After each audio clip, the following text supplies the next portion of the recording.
আর উৎকণ্ঠা নিয়ে সময় পার করছেন সিলেটের ভাটি অঞ্চলের বাসিন্দারা। এছাড়া সুরমা, কুশিয়ারা সহ বেশ কিছু নদীর পানি বিপদসীমার উপর দিয়ে বইছে। এ বিষয়ে আরো জানাতে সিলেটের ভোলাগঞ্জ থেকে যুক্ত হয়েছেন রাকিবুল রাফি এবং এছাড়াও সুনামগঞ্জের সুরমা নদীর পাড়ে আছেন লিপসন আহমেদ। তবে শুরুতে আমরা রাফি আপনার কাছ থেকে জানতে চাই যে প্রতিবার ঈদেই আমরা দেখি যে ঈদের ছুটিতে সিলেটের বিভিন্ন পর্যটন কেন্দ্রে ভিড় বাড়ে।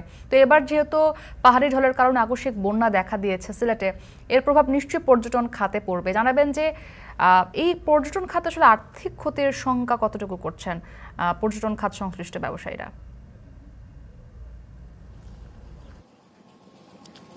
মুক্তি, আপনি জানেন যে এই আকস্মিক বন্যায় কিন্তু সিলেটের নিম্নাঞ্চল প্লাবিত হয়ে গেছে এবং এই যে 5টি উপজেলা রয়েছে জৈন্তাপুর, গোয়াইনঘাট, কানাইঘাট, কোম্পানিগঞ্জ এবং জকিগঞ্জ, এই 5টি সীমান্তবর্তী অঞ্চল কিন্তু পর্যটন খাতের সাথে ওতপ্রোতভাবে জড়িত রয়েছে। এবং এই যে আমি এখন বর্তমানে দাঁড়িয়ে আছি ভোলাগঞ্জের সাদা পাথর যে পর্যটন স্পট, এবং এটি কিন্তু এখন পর্যন্ত বন্ধ রয়েছে। আমি এখন ফেরিঘাটের সামনে দাঁড়িয়ে আছি এবং ফেরিঘাটের যে চিত্রটা যদি আমি একটু দেখাই, যে ফেরিঘাটের এই যে মাঝিরা যারা রয়েছেন তাদের কিন্তু একরকম বলাই চলে তাদের দিন আনে দিন খাওয়ার মতো একটা অবস্থা হয়ে গিয়েছে, অর্থাৎ কোনো রকম মুনাফা তারা পাচ্ছেন না। এবং এখানে যারা স্থানীয় ব্যবসায়ীরা আছেন তারা বলছেন যে পুরো দিনে কিন্তু তাদের 2 থেকে 300 টাকার রোজগার হচ্ছে, যেখানে এর আগে কোনো উৎসব বা ঈদ অথবা বৈশাখে যেরকম রোজগার হয়েছিল ঠিক তার থেকে প্রায় 10 থেকে 20 গুণ কম কিন্তু তারা রোজগার করছেন। এবং আমি যদি আরেকটু বলি যে আপনাকে, যে গোয়াইনঘাট উপজেলা নির্বাহী কর্মকর্তার সাথে আমরা কথা বলেছি এবং তিনি জানিয়েছেন যে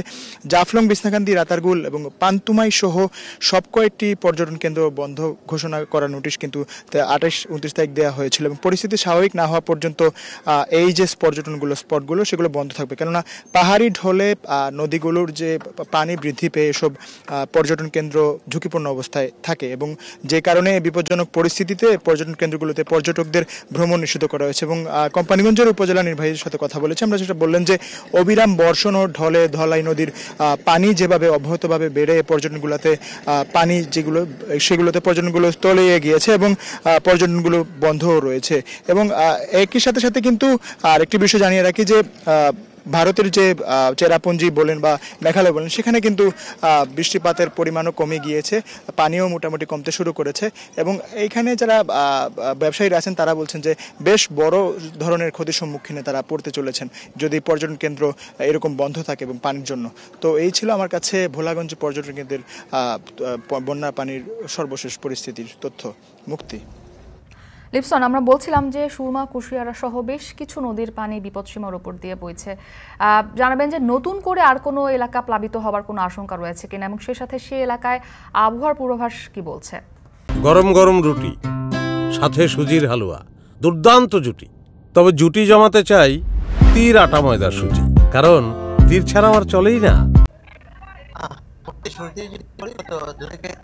সুনামগঞ্জে টানা বৃষ্টিপাত অব্যাহত ছিল, যার ফলে কিন্তু সুনামগঞ্জের যে নদ নদীগুলো রয়েছে সেই নদ নদী পানি কিন্তু আসলে বৃদ্ধি পাচ্ছে। আমরা যদি বিশেষ করে বলি যে গতকালতে রাত থেকে এখন পর্যন্ত সুনামগঞ্জে তেমন বৃষ্টিপাত হয়নি, যার ফলে কিন্তু ভারতের চেরাপুঞ্জি রয়েছে, অর্থাৎ গত 24 ঘন্টায় চেরাপুঞ্জিতে কিন্তু 193 মিলিমিটার বৃষ্টিপাত রেকর্ড করা হয়েছে, যার ফলে চেরাপুঞ্জি থেকে আসলে যে ভারতের যে ডল, সেই উজান থেকে পাহাড়ি ডল কিন্তু নামছে। আর এর ফলে কিন্তু সুনামগঞ্জে সুরমা, কুশিয়ারা, জাদুকাটা, বউলাই এই সকল নদীর পানি কিন্তু আসলে দ্রুত বৃদ্ধি পাচ্ছে। বিশেষ করে আমরা দেখেছি যে সুনামগঞ্জের যে চাতকের যে সুরমা নদী, সেই সুরমা নদীর পানি কিন্তু বিপদসীমার 49 সেন্টিমিটার উপর দিয়ে প্রবাহিত হচ্ছে। তবে পানি উন্নয়ন বোর্ডের পক্ষ থেকে কিন্তু ইতিমধ্যে যদি বলি, তারা যেটি বলছে যে সুনামগঞ্জে বন্যার কোনো সংখ্যা নেই, তারপরেও কিন্তু আসলে তারা বন্যার যে প্রস্তুতি, অর্থাৎ আগামী যে প্রস্তুতি, সেটা কিন্তু আসলে তারা নিয়ে রেখেছে। বিশেষ করে আমরা যদি বলি যে সুনামগঞ্জের যে নিম্নাঞ্চলগুলো রয়েছে, সেই নিম্নাঞ্চলের মানুষ কিন্তু আতঙ্কের মধ্যে সময় পার করছে, কারণ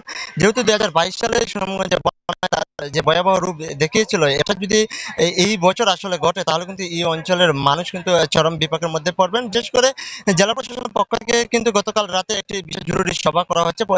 12টি উপজেলার যে নির্বাহী কর্মকর্তারা রয়েছেন তাদেরকে নিয়ে কিন্তু আসলে তারা এই সভাটি করেছেন। ইতিমধ্যে কিন্তু জেলা প্রশাসনের পক্ষ থেকে কিন্তু বন্যা মোকাবেলা করার জন্য কিন্তু আসলে সকল ধরনের প্রস্তুতিও নেওয়া হয়েছে। তবে যদি বলি, যদি উজান থেকে পাহাড়ি যে ডল, সেটা যদি নামা অব্যাহত থাকে তাহলে কিন্তু সুনামগঞ্জের যে নিম্নাঞ্চল আজকে বিকাল নাগাদ কিংবা কালকে নাগাদ আসলে প্লাবিত হবে। মুক্তি।